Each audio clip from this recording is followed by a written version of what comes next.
The dawn of June 23, 1757, was shrouded in a thick, musty fog that blurred the lines between friend and foe on the plains of Plassy. It was on this day that the fate of a subcontinent hung in the balance, dictated by the whims of fortune and betrayal.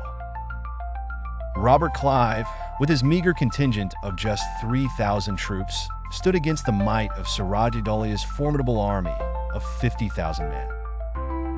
The odds were outrageously stacked against the British East India Company.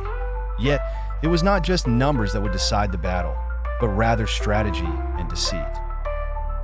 Siraj ad-Daulia's forces were spread like an ocean across the battlefield, confident in their numerical superiority. However, among these ranks lurked a shadow of doubt, a specter of disloyalty. Mir Jafar, one of Siraj's trusted commanders, had pledged his allegiance to the British. The thread of betrayal had been woven into the fabric of the battle long before the first shot was fired. As the morning mist dissipated, the air filled with the thunderous roar of cannon and the clatter of muskets, heralding the storm of war. Siraj, confident in his victory, led his troops with a flourish, his banners emblazoned with the golden hues of Bengal.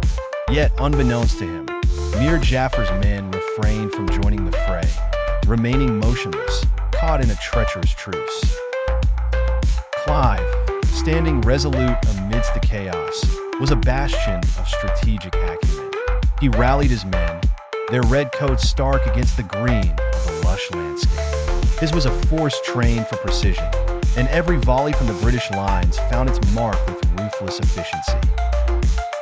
As hours turned, the tide shifted inexplicably. Confusion reigned within the ranks of Siraj's army as Mir Jafar's betrayal became apparent.